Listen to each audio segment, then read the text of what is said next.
Well, my colleagues, we got one budget left out there in the Senate. That's the Department of Community Health.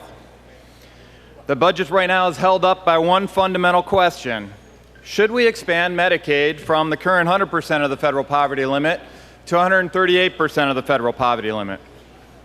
Implied with this question is that citizens in this pool would have better health, i.e., a healthier Michigan. In this context, I think it's important to share the results of a study that was performed out in Oregon. The Oregon Health Insurance Experiment, or OHIE, may be the most important study ever conducted on health insurance.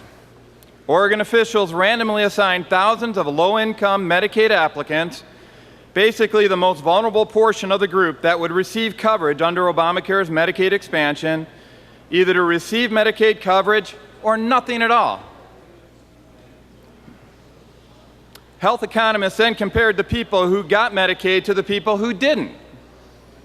The OHIE is the only randomized controlled study ever conducted on the effects of having health insurance versus no health insurance.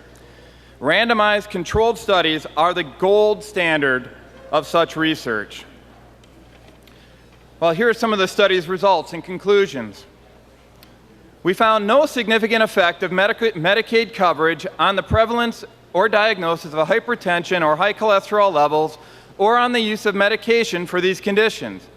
Medicaid coverage significantly increased the probability of a diagnosis of diabetes and the use of diabetes medication, but we observed no significant effect on average glycated hemoglobin levels or on the percentage of participants with levels of 6.5% or higher. Medicaid coverage decreased the probability of a positive screening for depression, increased the use of many preventative services, and nearly eliminated catastrophic out-of-pocket medical expenditures. This randomized controlled study showed that the Medicaid coverage generated no significant improvements in measured physical health outcomes in the first 2 years, but it did increase the use of healthcare services, raise rates of diabetes detection and management, and lower rates of depression and reduce financial strain. I'd like to focus in on that last part about reducing financial strain. It may have reduced financial strain on the participants of the study, but it increased the financial strain of the people that had to pay for that. And against that backdrop, I want to harken back to what's going on back up in Washington, D.C. You know, the same people that are promising to cover all of our expenses for this Medicaid expansion, because they've got all the money to provide that 100% coverage for us in the state of Michigan for the next 3 years. Here's what they're saying out of D.C. right now.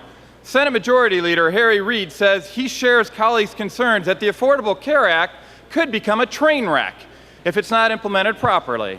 Reid warned that people will not be able to choose health insurance plans on government health exchanges if federal authorities lack the resources to set them up and educate the public. These are the same resources that we're supposed to be provided here in the state, and they can't get it together to go off and figure out what they're going to do up in D.C. Max said, unless we implement this properly, it's going to be a train wreck, and I agree with him, Reid said, echoing a warning delivered last month by the Senate Finance Committee Chairman, Max Baucus. You know, the feds attempted to get the states to go off and paint their fence with the Medicaid, with the federal health care exchange, a la Tom Sawyer here. We said no. Now they're trying to figure out how they're going to do what they tried to hand off to us. We need to avoid this bait and switch where they're trying to take their problems and throw it onto the state. We've got our act together for the first time in many years in the state of Michigan. We need to say no to any additional burdens to our state budget, and there's actually now we've got evidence that says that we can actually take just as good a care of our citizens by saying no to Medicaid expansion. I requested all my colleagues take notice of what's going on here.